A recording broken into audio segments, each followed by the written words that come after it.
Jean-Pierre Pernaut, le journaliste émérite du JT de 13h de TF1, est décédé le mercredi 2 mars 2022.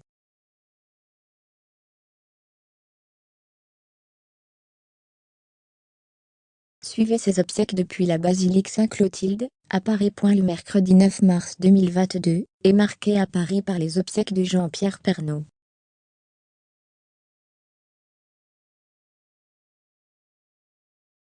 Le journaliste s'est éteint le mercredi 2 mars 2022, après avoir lutté contre un cancer des poumons.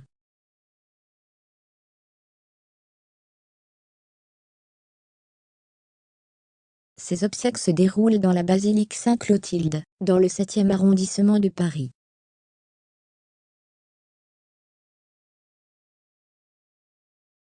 Ce livre est terminé, merci de nous avoir suivis. D'après le quotidien Le Parisien, la suite de l'inhumation devrait se dérouler à Louveciennes, Yvelines, là où il résidait.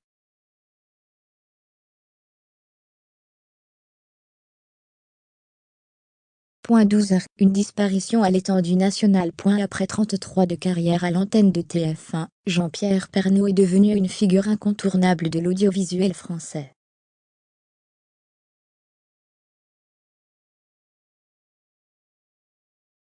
Depuis sa disparition, les anecdotes concernant Jean-Pierre Pernaut se multiplient.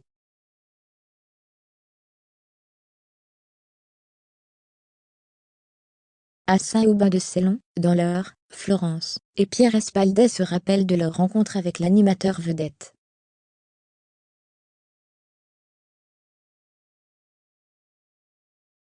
Les habitants de l'île d'Olonne, en Vendée, se souviennent chaudement du passage de Jean-Pierre Pernaut en 2020.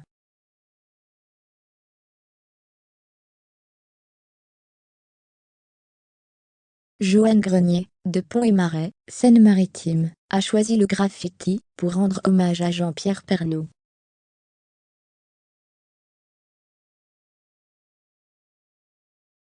Amoureux de sport automobile, l'ancien journaliste de TF1 s'était rendu à Saint-Vincent-des-Landes, en Loire-Atlantique.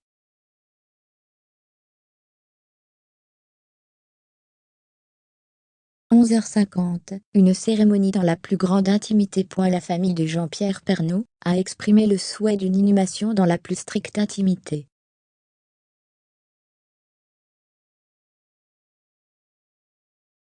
Fermez les guillemets. L'abbé de la Morandais, qui guidera les obsèques, est celui qui marie à Jean-Pierre Pernaut à Nathalie Marquet.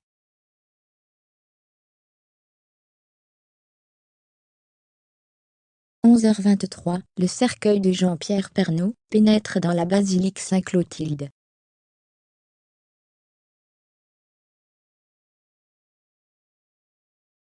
Sous les applaudissements et les drapeaux français, le cercueil de Jean-Pierre Pernaut est entré dans la basilique Saint-Clotilde.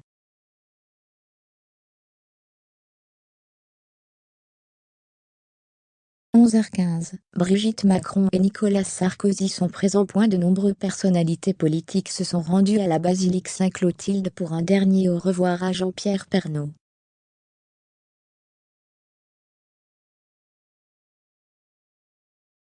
Parmi elles, Brigitte Macron et Nicolas Sarkozy. L'ancien président de la République se souvient de lui comme un homme bon, bienveillant et gentil.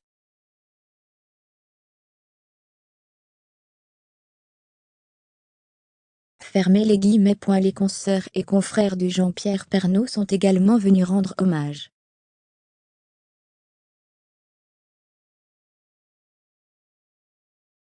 Sylvie Tellier garde l'image d'un vrai gentil, sincère, bienveillant. Fermez les guillemets. Denis Brognard parle de l'ancien présentateur du JT de 13h, comme d'un journaliste unique, éminemment sympathique.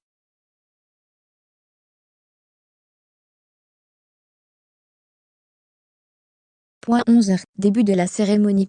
Amis, famille, connaissances et anciens téléspectateurs, des centaines de personnes sont réunies aux abords de la basilique Saint-Clotilde, à Paris, pour les obsèques de Jean-Pierre Pernaut.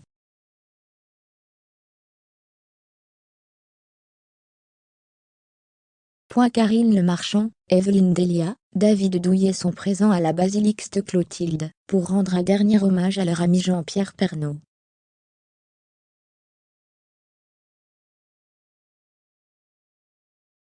Laurence Ferrari et Gilles Boulot ont également été aperçus. Pour Michel Drucker, Jean-Pierre Pernaut était plus qu'un collègue, c'est un compagnon de route, qui a fait une télévision que j'aime, qui n'a jamais oublié la France profonde.